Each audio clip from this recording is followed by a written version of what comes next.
Boa tarde, pessoal. Vamos continuar aqui nossa série sobre direito penal, mais focado um pouco no direito penal do inimigo, no processo penal também. E voltamos aqui com o Marcelo Carita, que já falou com a gente sobre a desmistificação do direito penal do inimigo. Hoje a gente vai falar um pouquinho sobre prisões, né? Diz aí, Marcelo, como é que estão as coisas? Quer se apresentar de novo? Tudo bem, meu Fica lá. amigo? Então, Marcelo, né, sou seu colega, Marcelo Careta Correra, muito prazer. Mestre em Direito Penal pela PUC, doutor pela PUC, em processo penal, mestrado em penal, doutorado em processo penal, que é interessante, né, porque faz essa junção de matéria e parte processual, e especialista em Direito Penal pela FGV de São Paulo. Então, tem alguns livros também, Responsabilidade Penal da Pessoa Jurídica, e o Direito Penal do Inimigo, que é esse último, e tá, eu diria até que é o mais vistoso deles, né? Vistoso no sentido de ser um tema mais polêmico, que o outro tema é um tema técnico super interessante, mas esse clama pelo momento atual que nós vivemos, né? Muito legal, Marcelo. Marcelo, vamos então. Vamos lá. Hoje o tema é bastante complexo, a gente deve falar bastante coisa. Tem umas perguntas bem interessantes aqui para você. E vamos então falar sobre prisão, né? É, conta para mim uma coisa, cara, para a gente começar. Você consegue explicar para a gente o que é prisão preventiva e qual que é a finalidade da prisão preventiva dentro do nosso sistema processual penal? Claro. Então, de uma forma geral, didática, o que a gente podia fazer aqui uma divisão, né? Nós teríamos dois tipos, dois grandes grupos de prisão, quando a gente fala de penal, processo penal. A primeira delas, é a mais comum, a mais vistosa, digamos assim, que é aquela pena do final do processo criminal. Ou seja, se eu, por exemplo, mato alguém, cometo um crime, eu vou pagar essa pena, geralmente restringindo a liberdade. Eu digo geralmente que pode ter, nesse meio tempo aí, alguma substituição por restritiva de direito. Mas vamos pensar num crime grave como homicídio. Se termina totalmente o processo, eu tenho trânsito em julgado e eu vou ao sistema penitenciário em regime fechado, por exemplo, eu estou ali cumprindo a pena. Então, aquela prisão é uma prisão para cumprimento da pena. Eu tenho também o segundo grande bloco, em oposição a isso, que são as prisões processuais. Eu chamo de processuais porque elas estão dentro de um âmbito do processo penal, ou até mesmo durante o inquérito, né, a prisão temporária, mas o fato é em oposição a uma prisão de cumprimento de pena, tá? Hoje em dia, com a modernização toda de teorias novas, novo Constituição, a entrada, quando eu digo entrada, assim, a nossa acomodação jurídica em relação à Convenção Interamericana de Direitos Humanos, há um consenso correto que eu diria que é o seguinte: só posso decretar uma prisão preventiva. Outro dia a gente fala, depois daquela temporada, que tem toda uma discussão em relação a ela, que é uma prisão para uma investigação, mas ela demanda um estudo específico. Vamos falar hoje de preventivo. Dentro dessas prisões processuais, fala da preventiva. Ela é uma prisão que é uma prisão subsidiária, porque qualquer outra medida que eu possa utilizar antes, uma restritiva de direitos, cautelares em geral, tornozeleira, restrição, devem ser aplicadas antes da preventiva, tá? Quando a gente fala dos crimes muito graves, né, que a gente falou aquela questão do direito penal do inimigo, e os crimes de terrorismo, crime organizado, me parece que essa etapa ela já é facilmente rompida. Então a gente tem que analisar o quê? Logo de saída. A prisão preventiva. Veja, eu quero dizer com isso que o magistrado, na parte concreta de decretar uma prisão preventiva de alguém que é membro de uma facção, por exemplo, não é que ele tem que ignorar a cautelar, ele tem que analisar e deve fundamentar sob pena de nulidade. O que eu estou dizendo aqui é o seguinte: me parece muito claro que, diante da materialidade dos fatos, você não tem uma cautelar que consiga, por exemplo, manter a estabilidade, ou, enfim, fazer frente a um chefe de uma facção criminosa. Então, teríamos que sobrar o quê? A prisão preventiva, tá? Na prisão preventiva, a nossa base está lá no 312, até separei aqui para a gente ler literalmente, tá? Prisão preventiva pode ser decretada como garantia da ordem pública, da ordem econômica, conveniência da instrução criminal ou assegurar a lei penal. Hoje a gente vai se basear muito nessa primeira parte aqui da ordem pública. Quero falar com vocês bastante disso, tem temas interessantes, até em função de notícias relativamente recentes sobre a execução de um delegado aqui em São Paulo, infelizmente. Mas, de uma forma geral, tá, vou pular a ordem pública, porque a gente vai debater bastante ela, vou tratar das outras de uma forma mais sintética, depois a gente aprofunda em outros vídeos, tá?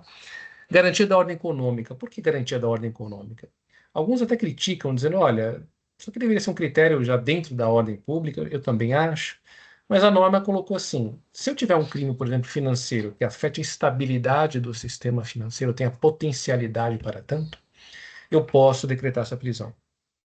Uma opção legislativa que eu concordo, embora eu entendo aonde a legislação quer chegar, o que ela quer proteger, embora eu acho que poderia ser colocado dentro da ordem pública de uma forma geral, e o magistrado ali determinar. Então, por exemplo, um grande banco vai falir, eu tenho grandes indícios de fraude, e se eu não prender, eu posso ter, enfim, tanto prejuízo para o cumprimento da ordem, como a estabilidade financeira, se ele continuar lá, ele vai complicar toda a estabilidade monetária, pode afetar o FGC, Fundo Garantidor de Crédito, os créditos privados no Brasil. Então, ok, mas, como diz uma parte da doutrina, muito corretamente, no meu entender, não deixa de ser uma questão de ordem pública específica. Tá? Mas a finalidade legal com esse termo é exatamente esse. Conveniência da instrução criminal. Aqui nada mais é que para você permita que você desenvolva o processo de investigação. Então, você pensa que, por exemplo, uma pessoa que ameaça uma testemunha. Acho que é o exemplo mais clássico aqui. Eu vou na conveniência da instrução criminal. Se eu deixá-lo solto, eu vou prejudicar toda a instrução, o processo criminal. Destruição de provas, né? E o final, a última, assegurar a aplicação da lei penal. Aqui o exemplo mais clássico também seria aquele, digamos, acusado que já numa fase final pretende e dá todos os indícios de que quer fugir. Tá? Então, olha, ele está prestes a ser condenado, e o início da pena, acabando os recursos, e você vê que ele está com uma nítida vontade de fugir. Aqui um detalhe importante, que é o seguinte: não é o fato da pessoa ter uma indiferença em relação ao processo penal, ou até revelia, que vai justificar automaticamente isso, tá? E eu costumo dizer o seguinte: defesa em processo penal é uma faculdade, tá? A pessoa interessada faz se quiser. Não a defesa técnica, essa com o advogado, essa tem que existir, né? Que seja pela defensoria, pelo dativo, mas a defesa pessoal, que é de estar lá, querer prestar depoimento, isso tudo é facultativo. Então, nem a revelia, nem a ausência no processo justifica isso. Agora, o contrário é quando você tem nitidamente movimentos ali que a pessoa fala: bom, vou fugir para não cumprir, para frustrar o cumprimento da pena. Aí você pode ter o acionamento dessa prisão preventiva. Esse é um panorama geral para a gente poder concentrar ali na ordem pública. Interessante, Marcelo. E vamos então entrar nessa parte mais da garantia da ordem pública, tá? Quais situações específicas você entende assim que a prisão preventiva pode ser decretada especificamente para a garantia da ordem pública? Tem algum exemplo mais prático nesse sentido?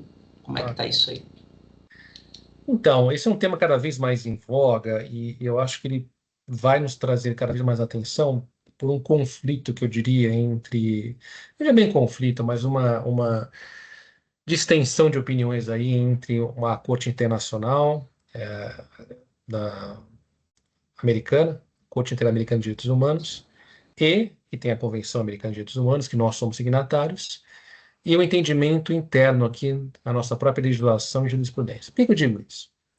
Vamos lá. A Corte recentemente tem um precedente que diz o seguinte: que não haveria, segundo a Convenção Interamericana de Direitos Humanos, um fundamento para que eu decretasse uma prisão preventiva para garantia de ordem pública. O que eles querem dizer com isso? Que eu não posso criar uma política de segurança pública voltada à preservação, digamos, da ordem pública, da segurança pública, a partir de uma prisão preventiva de uma pessoa.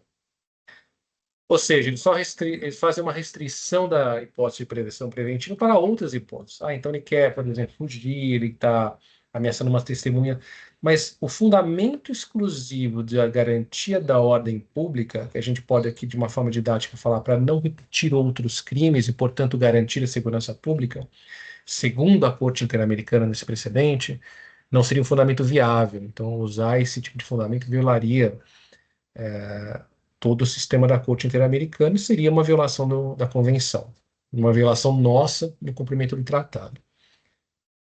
É uma situação complicada porque a Convenção Interamericana nos vincula bem como julgados. Só que aí surge uma questão, o que eu disse, uma certa dissonância ali, né? Eu entendo os fundamentos da Corte. Por outro lado, eu entendo que a sistemática que nos está à disposição, sobretudo no Brasil, com alta criminalidade, quando a gente fala de crimes graves, tá? Quando a gente pega esse precedente da corte e fala de crimes menores, eu até entendo uma aplicabilidade um pouco mais acomodada na nossa realidade.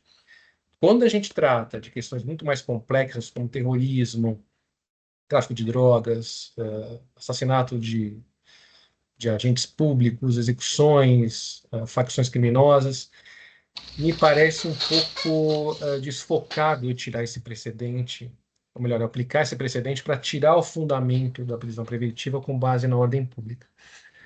Ou seja, me parece muito claro, no meu entendimento, eu acho que nesse ponto a corte não agiu tão bem, ela deveria ter feito uma ressalva ali para crimes mais graves, que haveria a possibilidade de nós aplicarmos esse tipo de prisão, prisão preventiva para garantia da ordem pública, quando eu visualizo ali que aquela pessoa, frente ao histórico de fatos, tá? Não de personalidade, mas de fatos, provavelmente vai continuar praticando um crime. Claro que é um juízo de probabilidade. Infelizmente, aqui a gente não tem uma certeza, né? A gente não pode dizer, olha, eu vou lhe prender porque amanhã você vai cometer um crime. Mas se eu fizer uma análise de todo o histórico da pessoa e até dos últimos fatos, eu posso chegar nessa conclusão. Existe uma questão muito, eu diria assim, nebulosa, na minha opinião, a partir dos anos de 2010 em diante. O que foi fixado ali, né? Não a partir dali, mas acho que ele ficou muito claro na jurisprudência. A gente não pode decretar uma prisão provisória, perdão, preventiva, com base no fundamento da ordem pública, pela gravidade abstrata do crime. Ou seja, se eu estou lhe acusando, por exemplo, de um crime hediondo, super hediondo, choca a sociedade inteira, o simples fato de eu lhe acusar não me permite o fundamento da prisão preventiva. Só que aí surge aquela questão, tá bom, se não posso pela essa acusação, o que eu vou usar? A resposta é, eu vou usar os elementos concretos, certo? Só que daí a gente tem que aprofundar isso, mas o que é um elemento concreto ali para aprender?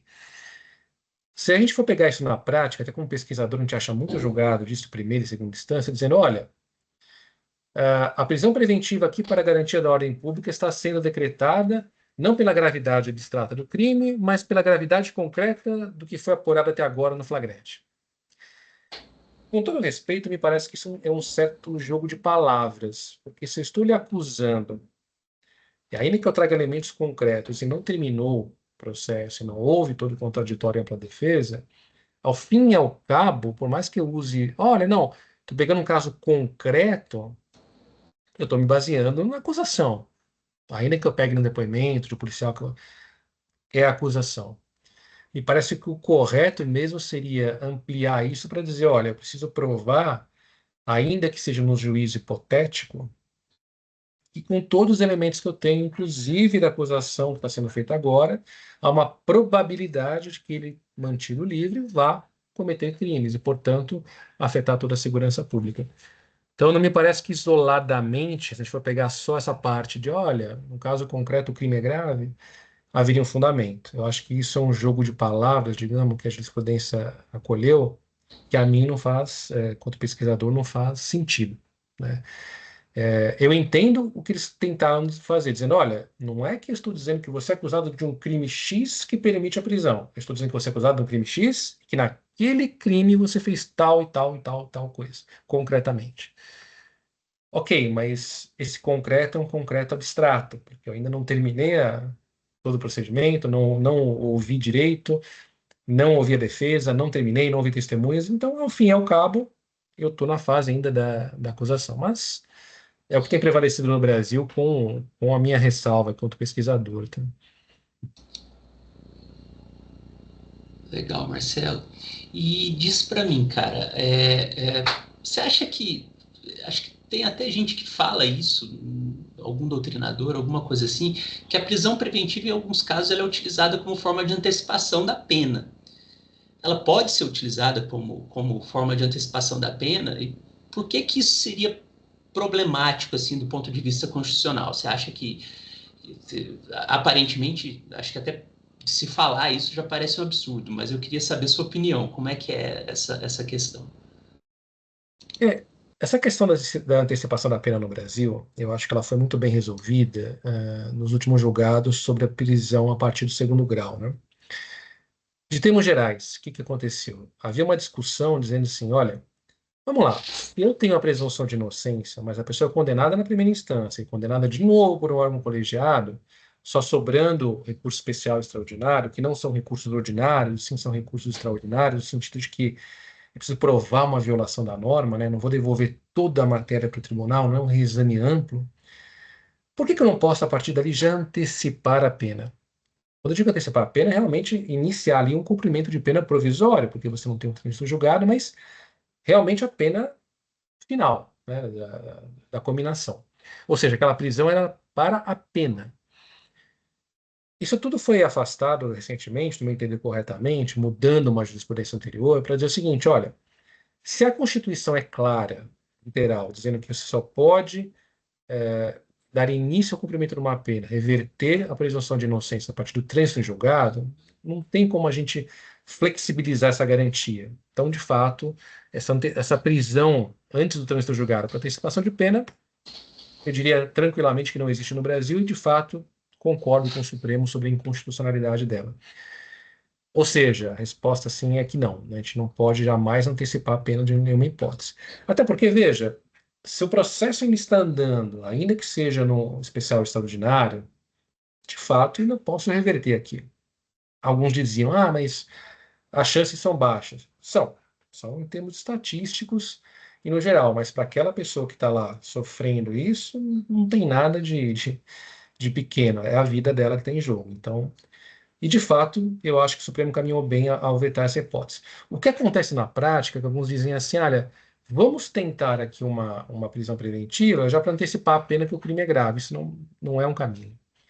O caminho que surge aqui, que é pensado, inclusive, o próprio Jacobs, lá no Direito Penal do Inimigo, traz, é assim, eu tenho um tempo, um lapso temporal entre a ocorrência de um crime, o início da atividade estatal de fiscalização, que pode ser até imediato, na mesma hora, no mesmo dia, né? No flagrante, ou enfim, no início da investigação, mas eu tenho um lapso temporal mínimo, e por mais organizado que seja o país ou o Poder Judiciário, ele leva um tempo entre eu conseguir identificar a pessoa e conseguir a condenação criminal. Entre o início de fato do cumprimento da pena, depois do trânsito julgado, e o fato, muitas vezes você tem anos ali. Eu preciso retomar depois esses dados, mas assim, pegando de São Paulo, TJ de São Paulo, tá? Para crimes assim de primeira instância, patrimoniais, não tão complexos na parte de instrução, mais ali uma perícia e a oitiva de testemunho, você vai levar ali em torno de uns 3 anos para julgar isso até o segundo grau, tá? E pode parecer rápido quando a gente fala de processo, mas você imagina 3 anos uma pessoa ali eventualmente podendo ameaçar a ordem pública. Então, a ideia da gente ter uma prisão preventiva é como neutralização, né? É uma prisão para neutralizar mesmo. E aonde está o fundamento? Na ordem pública. Eu vou criar elementos para dizer, olha, tem no fato que está sendo acusado, tem os elementos concretos, mas não só isso, como eu já disse, mas todo o histórico de condutas, tá? Não da pessoa, isso é muito importante, de condutas que ela praticou.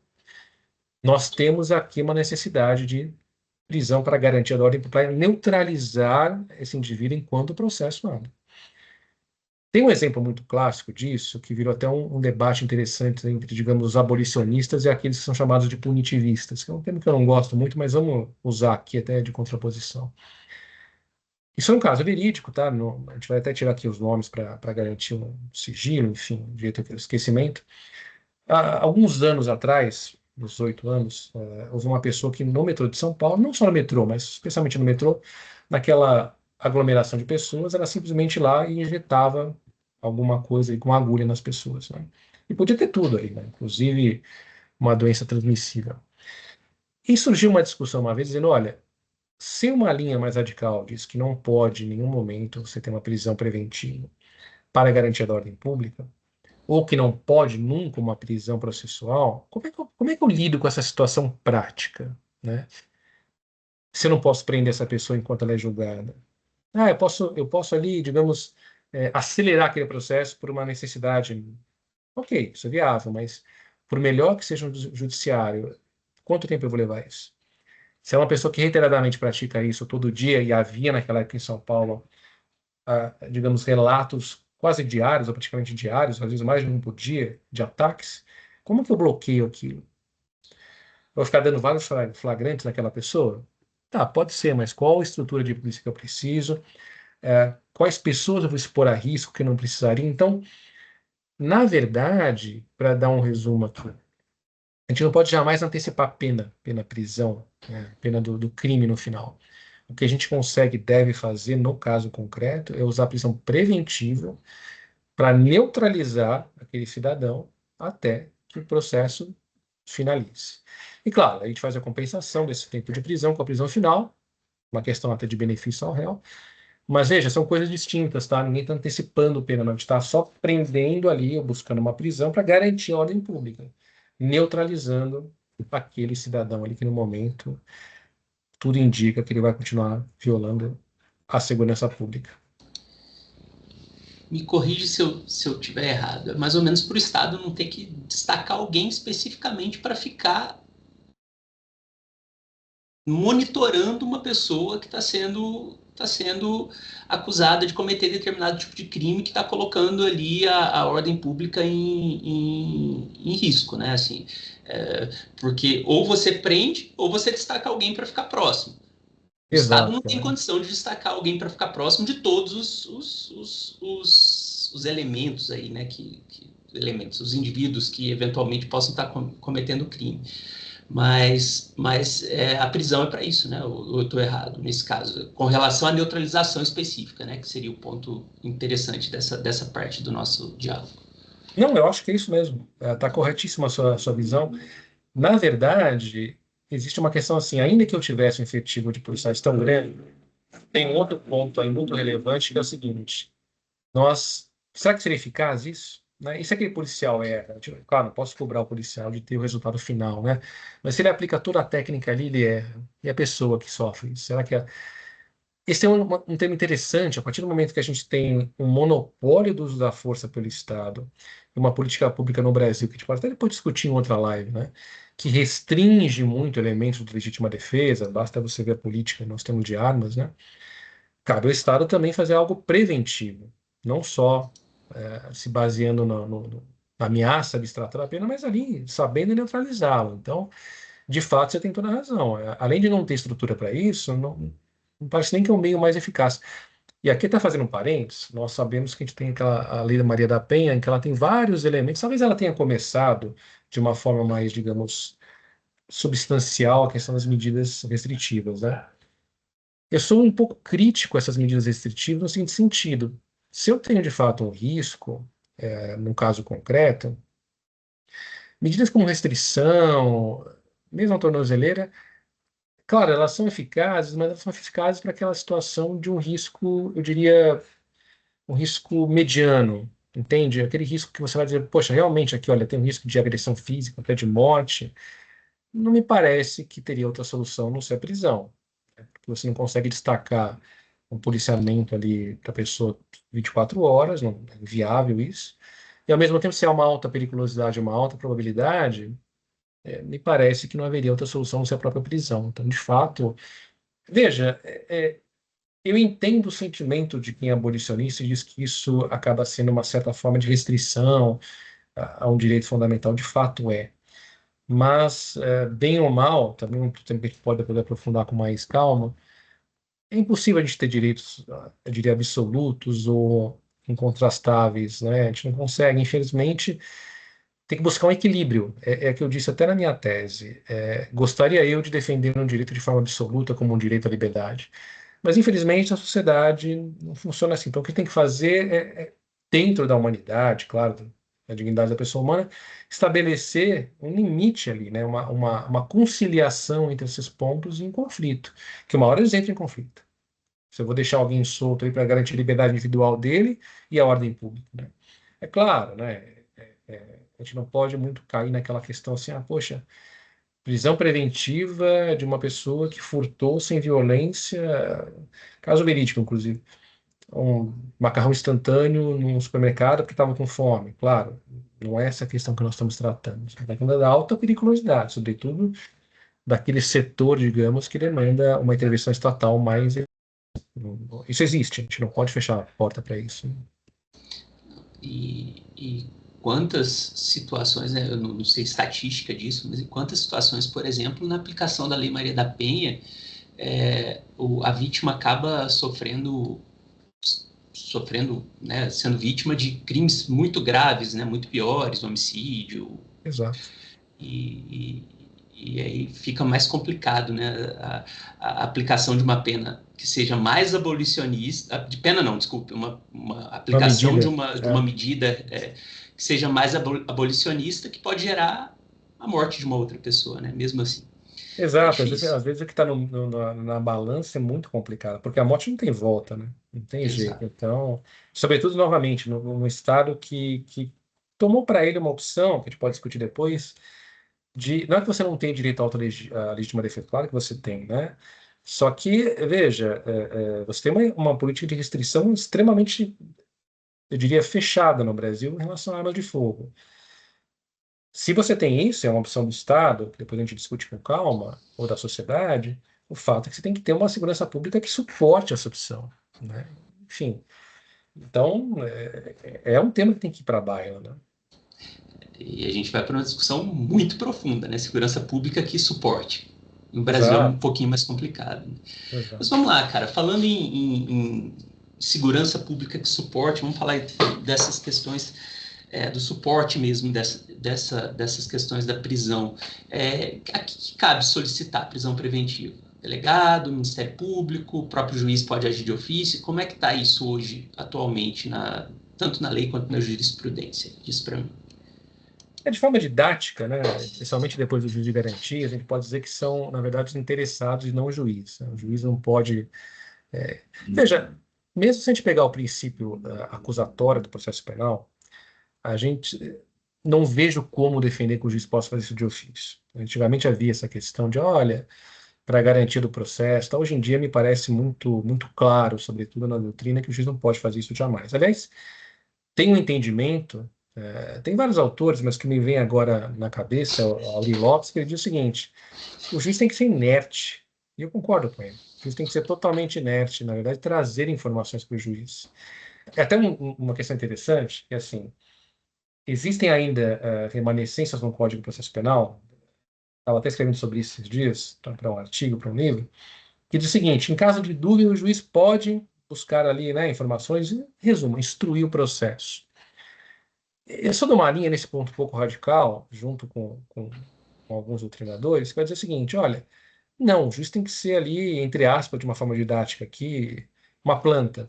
Em que sentido? De receber só a informação. Poxa, mas se o juiz tiver dúvida? Bom, se ele tiver dúvida, você tem um princípio muito claro ali. Você tem a inocência. Olha, na dúvida, certo? O que eu vou entender? O que cabia à acusação não foi feito, que é o ônus de provar sempre, né? Portanto, a absolvição deve ser decretada. Isso é um tema interessante, porque, assim, muitas vezes a gente pode cair naquela questão assim, olha, então, poxa, mas a gente sabe que, sabe muito complicado, né? Ninguém sabe de verdade. É impossível reproduzir uma verdade que aconteceu, mas todo mundo acha, tem convicção de que aquilo foi um crime e tal. Ok, mas a gente não pode cortar caminho para isso, né? A gente não pode permitir qualquer violação do devido processo legal, do sistema acusatório, com base em qualquer outra questão. E aí vem outro ponto interessante, né? Por mais que nós podemos usar, na minha opinião, e contra lá, né, o que diz a Corte Interamericana de Direitos Humanos, a prisão preventiva como um pequeno instrumento de reflexo na segurança pública, o fato é que o crime e o Poder Judiciário não fazem política de segurança pública, não devem fazer. Eu diria que eles têm um aspecto colateral ali, né? Claro, ele vai afetar. Se todo mundo ali nunca houver uma prisão preventiva ou prisões preventivas eficazes, claro, você vai ter um impacto na segurança pública. Então, eu diria que ele é um personagem deste complexo teatro que é a segurança pública, mas não cabe a ele fazer essa política, nem executá-la. E é muito mais amplo, isso envolve questões sociais, enfim. Então, é, eu diria que hoje, na verdade, a prisão preventiva, até pegando a boa doutrina aí, tem que ser sempre solicitada pelo interessado, e o juiz a decidir. Então, tema de ofício não há, né?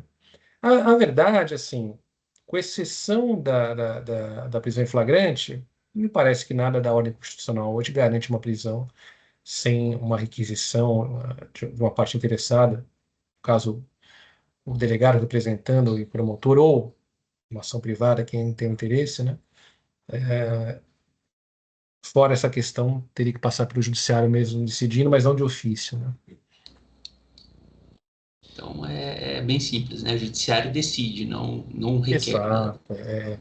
Exatamente. Então, assim, há milhões de questões, apesar, havia, né, várias questões sobre isso, mas hoje em dia me parece até que eu diria que é um tempo de pesquisa mal aplicado, né? Pensar no juiz aplicando prisão preventiva de ofício em qualquer momento, me parece algo que se coadune com algo, com a dignidade da pessoa humana mesmo. Aqui entra nesse ponto. E, sobretudo, assim, você afeta totalmente o devido processo legal. Tem uma questão interessante, que até eu vou aqui fazer a pergunta para você, a gente debate aqui. Veja, que liberdade, ou melhor, que liberdade de julgamento teria um magistrado quando ele pega e decreta uma prisão preventiva de ofício? O viés está colocado, né? Eu não estou falando de má fé de ninguém, mas um viés cognitivo. E você combater viés cognitivo é muito difícil. Então, o acusado, veja bem, o acusado já tem um problema que ele briga com o Estado.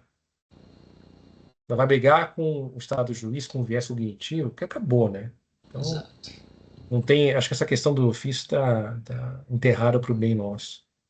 Eu ia te perguntar sobre a jurisprudência do Supremo, como é que está nesse sentido, mas acho melhor a gente não falar um pouco muito sobre o Supremo, né? Nesse momento, não. Vamos falar um pouquinho sobre reincidência criminal, cara. Sobre essa questão da prisão em caso de reincidência criminal, tá? Ela costuma ser aplicada com mais. A prisão preventiva costuma ser aplicada com mais frequência em caso de reincidência. Isso é juridicamente viável? Isso tem a ver mesmo com a garantia da ordem pública? Aprofunda um pouquinho mais isso para a gente. Veja, essa é uma questão complicada e me lembra até de uma outra pesquisa que houve. Tem alguns algoritmos, alguns sistemas nos Estados Unidos, que, dentre várias coisas, eles se propõem a fazer um cálculo ali de probabilidade de ataque à ordem pública para garantir uma segregação provisória, processual, que eles chamam, que seria a nossa prisão preventiva, né? E dentre esses elementos que esse algoritmo calcula, ele calcula, assim, grau de reincidência, o histórico das condutas.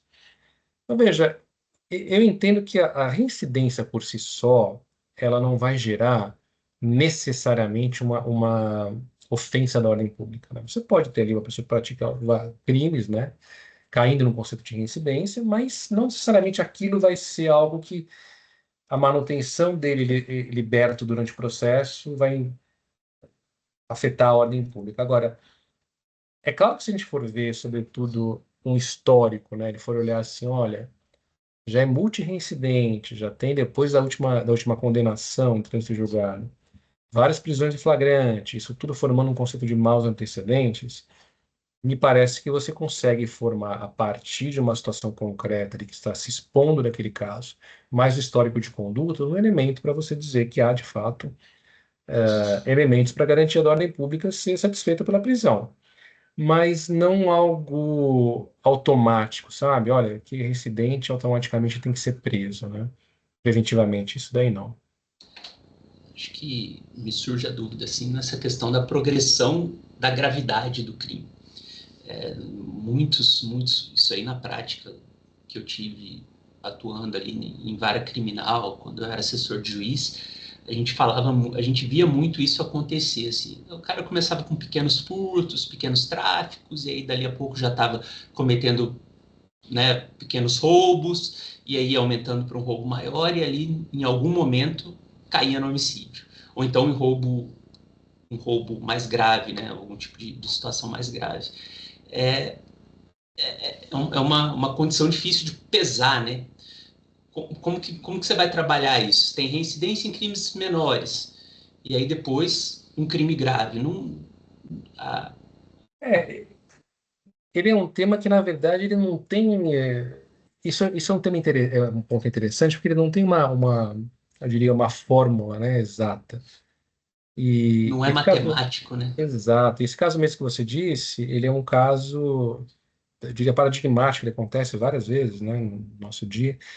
E tem várias questões aí. Alguém pode dizer o seguinte: olha, teoria das janelas quebradas, né? Como não houve uma punição eficaz ali, com muito clara a comunicação da sociedade em relação àquele pequeno furto, aquela pessoa foi subindo realmente porque valia a pena, né? É até uma interpretação econômica do direito, olha, se a pena é pequena, o Estado é ineficaz, eu vou cada vez mais subindo. Outros vão dizer que isso é muito mecanizado, muito punitivista, que na verdade você tem toda uma estrutura social que acaba até favorecendo que pequenos crimes sejam reiterados e depois, por que não um crime um pouco maior de uma pessoa numa situação de vulnerabilidade onde é tão invisível do Estado, né? São temas interessantes que têm que ser coordenados. É por isso que também eu acho que essa situação no Brasil ela tem que ser feita para o Brasil. Não adianta a gente pegar muitas soluções. Ah, os Estados Unidos fez tal coisa, a Alemanha. Como eu falei na minha tese, a gente pode se inspirar nesses institutos, mas sempre com uma visão local. Por que local? Porque nossos problemas são locais. Então, isso é até um comentário muito. Até na faculdade surgiu essa questão de, olha, mas foi dito para mim, não adianta nada a gente desmantelar as organizações criminosas, porque vai continuar tudo como está. A gente vai trocar uma pessoa pela outra. Veja, eu não desconheço esse risco, mas eu acho que a questão não é essa. A questão é, nós temos, enquanto sociedade, enquanto pesquisadores, dentro de várias áreas do conhecimento, criar soluções conjuntas. Então, quando a gente fala, por exemplo, quando eu proponho no meu livro, olha, vamos tentar eliminar ali por esses instrumentos organizações criminosas no Brasil, eu já digo, você pode parar aqui. A proposta que está naquela tese é uma proposta de uma parte. Eu preciso quebrar aquela situação, aquele círculo todo, e depois mudar aquilo socialmente. Mas aí veja bem, não tenho nem a falsa pretensão de querer resolver isso. Aí tem toda pessoa que conhece muito mais sociologia, enfim, assistência social, um monte de outras ciências que devem ali interagir. Mas a nós de operadores do direito, cabe esse primeiro combate da situação, né? Então, é um fenômeno complexo isso. E vamos falar um pouquinho de um ponto de equilíbrio, assim, como que a gente equilibra a necessidade de proteger a ordem pública e o respeito ao princípio da presunção de inocência, né? É difícil falar, acho que até vai ser difícil para você falar sobre isso, mas assim, você acha que existe um ponto de equilíbrio, algo razoável? Como é que está isso hoje? Então, esse ponto ele tem que existir, né? Até para garantia do cidadão. É por isso também que eu gosto um pouco, não, gosto bastante do common law norte-americano em alguns pontos, porque ele gera precedentes. E os precedentes, para o bem e para o mal, uns são criticados, outros não, mas para o bem e para o mal, eles te dão segurança jurídica. Então, é o que eu falo, é melhor um precedente mal aplicado do que um precedente nenhum, pelo menos na minha opinião. Eu não sei se a gente teria uma fórmula ideal para isso, tá? E mesmo pesquisando jurisprudência, eu não consigo. Eu tenho visto muito essa questão do, olha, no caso concreto, né, na acusação, os elementos até agora estabelecidos permitem que haja uma prisão porque foi muito grave. Mas quando ele fala isso, ele meio que presume que a pessoa, por ter praticado algo grave, né, vai continuar praticando aquilo. Então, não tem um equilíbrio, né? A lei, na verdade, quando modificou, criando as medidas cautelares, e deixando a prisão preventiva como último, tentou criar esse equilíbrio. Eu acho até que ela andou bem, ela dizendo, olha, só vai decretar prisão se de fato as medidas cautelares não couberem. Perfeito, eu acho que está muito correto isso. E serve para vários crimes, tá? Então, se a gente pensar antes, havia o quê? Ou prisão preventiva, agora é tudo ou nada, né? Prisão preventiva ou sai livre. Quando você cria esse mecanismo, digamos assim, tampando esse lapso entre a liberdade direto ali e a prisão preventiva, criando medidas cautelares, tornozeleira, enfim, um monte de coisa, você cria esse elemento de balanço, de calibração do sistema. Que funciona muito bem, tá? Acho que para crimes menores, ou até aquela criminalidade que não é uma criminalidade de Estado, né? Aquela terrorismo, esse tipo de coisa. Agora, quando a gente parte para casos graves, organização criminosa, tráfico de droga, tráfico de armas, tráfico de pessoas, de órgãos, é muito difícil esse equilíbrio. Então, esse equilíbrio vai surgir quando, no meu entender? A partir do momento que você construir todo um caso ali, né? Tomando um termo até do direito norte-americano, você construir um caso robusto, dizendo, olha, vamos olhar aqui todas as condutas, pelo menos um traço aqui de 5 anos. O que que essa pessoa produziu em termos criminais de 5 anos, né? E a partir dali você dizer, olha, por garantia da ordem pública, eu vou manter a segregação. De novo, é um juízo probabilístico? É, mas aí não tem jeito, né? É como aquela questão do direito penal, que é muito interessante, que diz o seguinte: olha, se eu voluntariamente vou lá e me embriago, por exemplo, com álcool, voluntariamente, né? Totalmente, estou totalmente embriagado, dirijo e mato alguém, o que que a lei penal vai dizer? Olha, você vai responder do mesmo jeito. Perfeito. Tá claro isso? Não tem nenhuma dúvida. Mas veja, a questão que se coloca é, ao fim e ao cabo, eu pratiquei uma ação, eu estava inconsciente, exatamente porque eu estava embriagado. Então faltava ali a consciência. Então, a gente pode falar que naquele ponto o direito penal está pondo um pezinho ali numa responsabilidade objetiva, porque naquele momento não tinha conduta, na medida em que eu não tinha consciência do que eu fazia. Sim, aí vem toda aquela teoria, né? Ah, mas a conduta está lá de trás, enfim, toda uma discussão.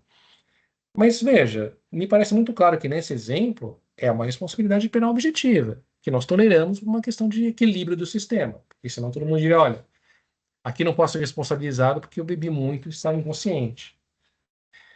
Então, eu acho que na prisão preventiva, no limite, a gente chega nessa questão, né, de não ser possível estabelecer algo perfeito ali, totalmente equilibrado, mas fazer todo o esforço para garantir que seja o mínimo, né, de restrição.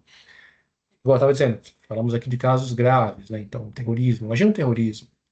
Será que eu tenho condição para coibir, por exemplo, um 11 de setembro, usar uma progressão de medida cautelar, sabendo do risco todo?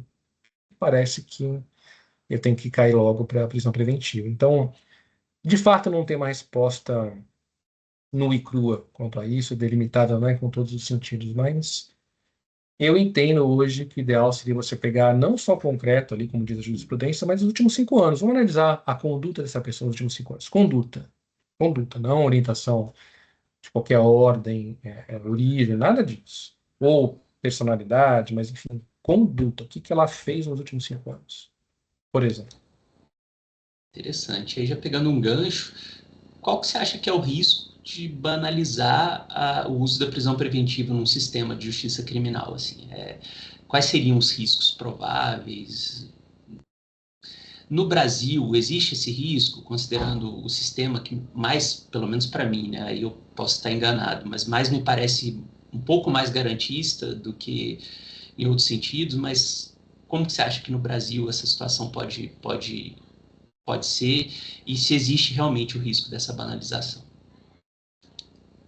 Veja, essa é uma pergunta interessante, porque assim, eu confesso que eu não consigo imaginar um risco, não um risco concreto, porque veja bem, quando a gente fala de aplicação da norma, você sempre tem um risco de ir para um lado ou para o outro, né? As pessoas criticavam muito, algumas criticam muito a audiência de custódia. Eu, particularmente, acho a audiência de custódia excelente. Você tem que ter realmente o direito, depois da prisão em flagrante, ser levado ao magistrado para ser ouvido. Sinceramente, fico pensando como é que era antes da audiência de custódia. É uma loucura, porque você era preso por uma autoridade policial e aí um documento ia para o juiz, um monte de papel, em 24 horas, e você lá preso, ele decidia com base num documento. Faz muito sentido, né? Eu acho que realmente o direito a você ter uma audiência de custódia é fenomenal, essencial. Eu diria que qualquer coisa contrária à audiência de custódia seria um atraso civilizatório. Embora eu não goste muito dessa palavra, acho que aqui cabe bem. Essa expressão cabe bem. O fato é o seguinte: não entendo jamais que, por exemplo, a audiência de custódia permitiu mais liberdades provisórias ou afastou a chance de uma prisão preventiva. De forma alguma, eu acho que o instrumento ele é muito bom, correto. O que a gente tem que analisar, na verdade, é como a norma está sendo aplicada. Qual a qualidade também da informação dos elementos que tem chegado aos juízes, os promotores e os defensores.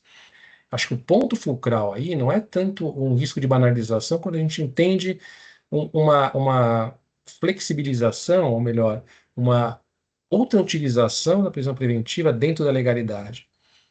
É, a pergunta é excelente, de fato, você pode realmente abrir ali o que era super grave e vale para tudo, então prende todo mundo, né? Então, vou usar isso como uma política de segurança pública para tudo, algo mais qualquer coisa que caia na contravenção ao crime, claro, estou exagerando aqui, fazendo um juízo totalmente hipotético, vamos prender todo mundo.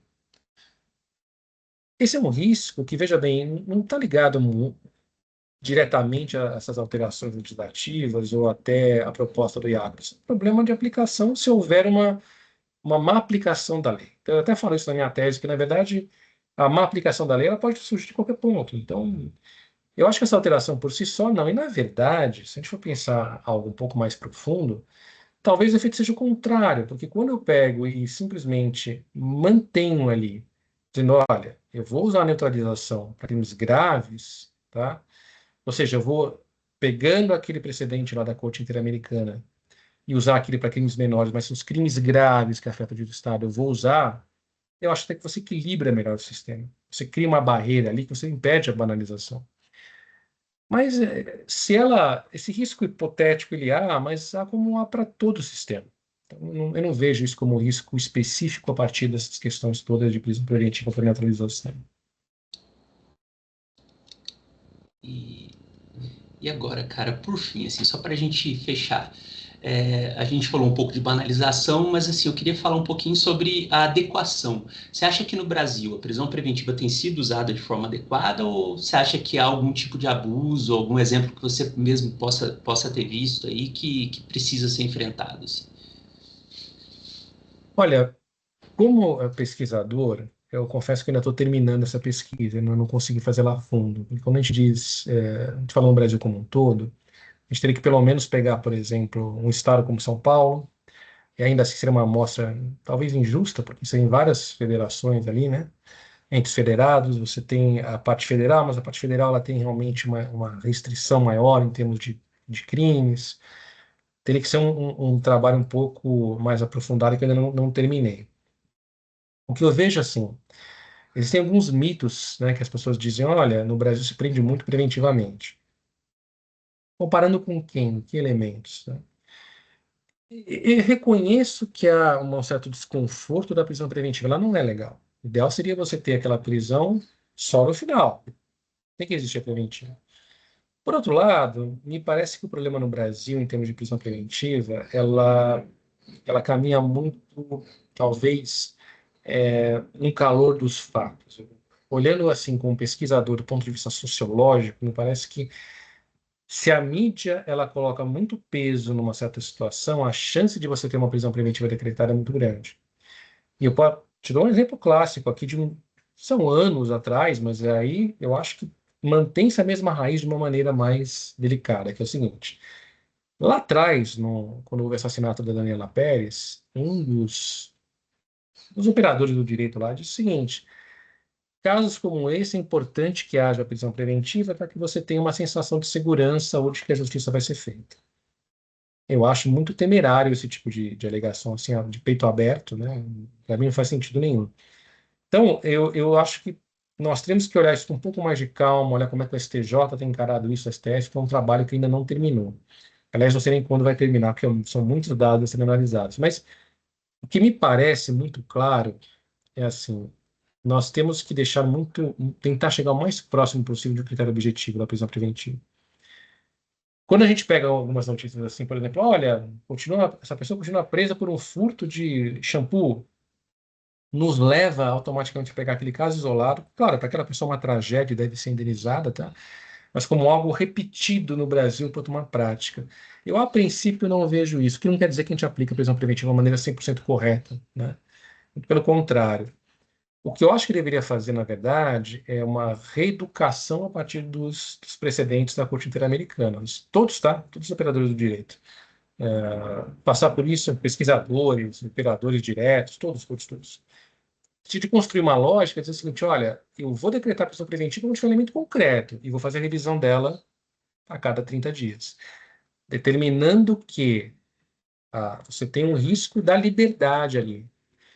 E aí a gente tem que tomar cuidado com isso quando diz fundamentar, e fundamentar com fatos concretos, não só aquela questão genérica. Então, eu acho que esse é um tema em aberto. Eu acho que não dá para a gente pegar o nosso judiciário e os nossos promotores e simplesmente colocá-los na sala dos réus, né, dizendo, olha, abusam de prisão preventiva. O que também não quer dizer que nós não tenhamos injustiças, erros e excessos em prisão preventiva. Qual seria a solução para isso? Eu acho que é realmente uma reeducação. Uma reeducação.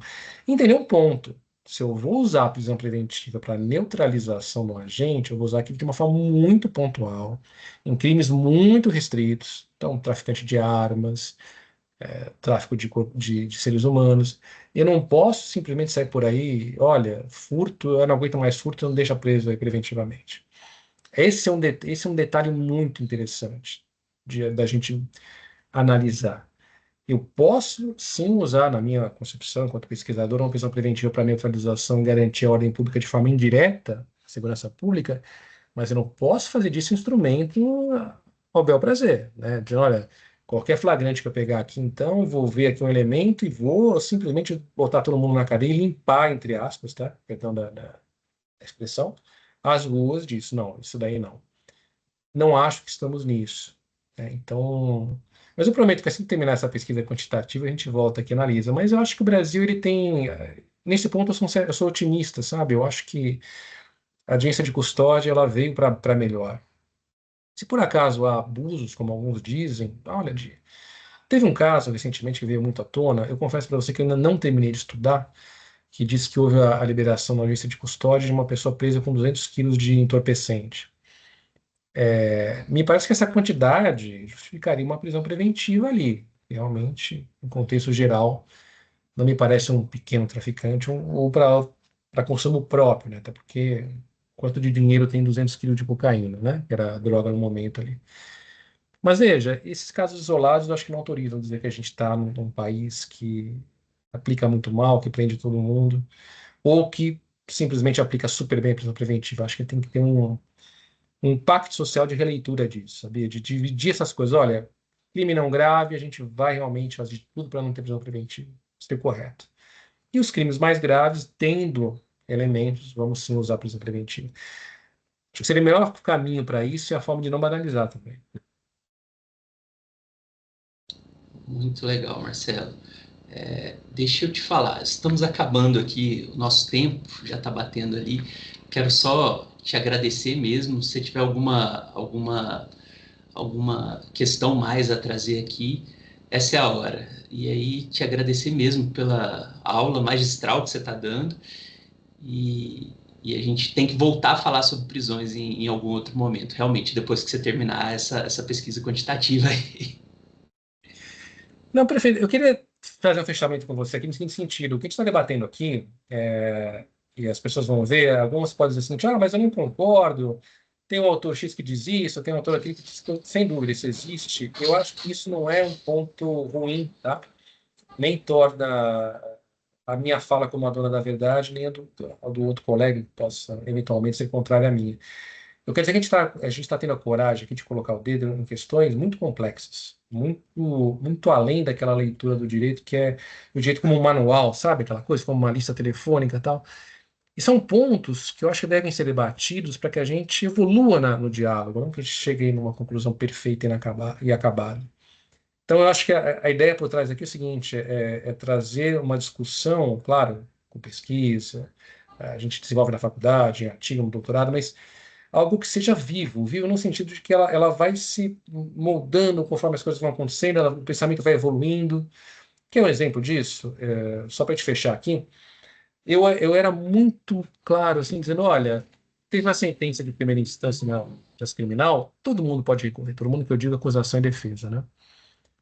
Certa vez eu me deparei com um precedente da Corte Interamericana, foi na verdade um outro professor que me chamou a atenção, dentro da faculdade, dizendo, olha, não, só pode recorrer à defesa. A acusação não pode, a acusação tem uma chance. Se ele perder a sentença, não pode recorrer.